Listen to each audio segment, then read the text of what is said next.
That moment would change the course of his life, and Anna's in ways neither could have imagined, and his grief was still fresh, the pain of losing their first son, David, hanging over her like a dark cloud. The quiet cabin they had built together, once a symbol of their dreams, had become a place where sorrow was woven into every corner. But Ethan, this fragile baby who had stumbled into their lives through fate, gave them a reason to fight through the darkness. At first, they were hesitant. How could they open their hearts to a child they hadn't planned for? How could they let go of their sorrow over David? But as days turned into weeks, Anna found herself holding him, feeling his small breaths, his tiny hands curling around her finger, and something in her heart softened. But their road to adoption was far from smooth. The legal system moved slowly, and the fear that someone might take Ethan away gnawed at them both. A long, drawn-out process followed, filled with interviews, background checks, and the constant anxiety that something might derail their efforts. At one point, they were told that the biological parents, Sarah and Robert, were still fighting for custody. It was a blow that left both Jack and Anna reeling. How could the parents who had abandoned Ethan, left him in the forest to die, be allowed to have any say in his future? But Jack and Anna didn't give up. They poured their hearts into every assessment, every interview, proving time and time again that they were more than capable of providing the stability and love Ethan needed.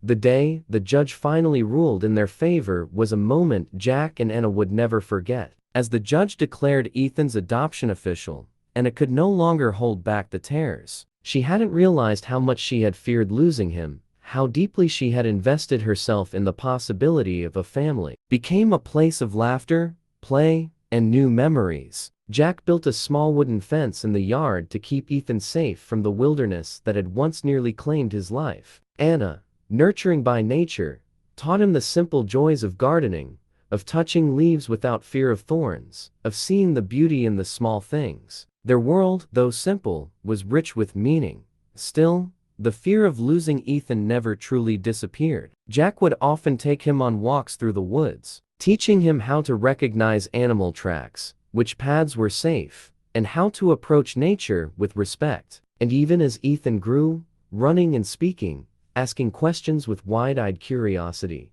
Jack and Anna both knew they would eventually have to tell him the truth about the forest, about his birth parents, about the way fate had brought him into their lives. They just weren't sure when. But for now, Ethan was safe. He was loved, and that, to them, was what mattered most. Then came the day when Ethan was old enough to ask questions about his past. Anna had never anticipated how difficult it would be to explain the darkness that had surrounded his early life. They had protected him, wrapped him in their love, but the truth was still out there, like a shadow waiting to be revealed. Jack had spent hours thinking about the best way to approach it. How do you tell a child that they were once abandoned, alone in the woods? How do you make him understand that the parents he had now were the ones who had chosen him not out of obligation, but out of love? Yet, even as they faced this inevitable conversation, they remained determined to help Ethan thrive, to let him grow and live without fear. And so, as he grew,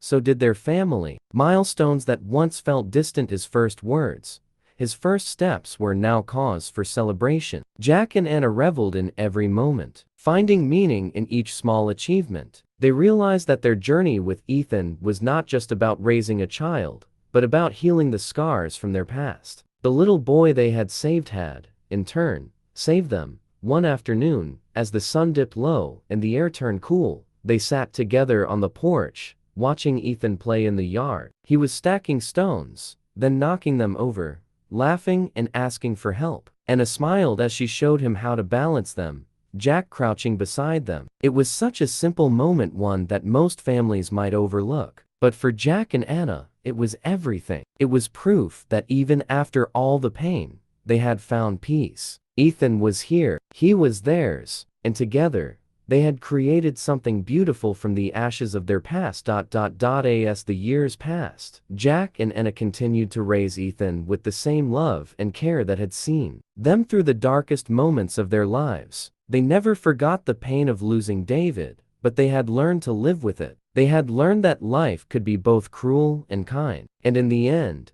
it was their love for Ethan, this little boy who had once been so close to death, that gave them the strength to keep moving forward. Their family had been born from tragedy, but it had been nourished by something far stronger: love. And as long as they had that, nothing else mattered.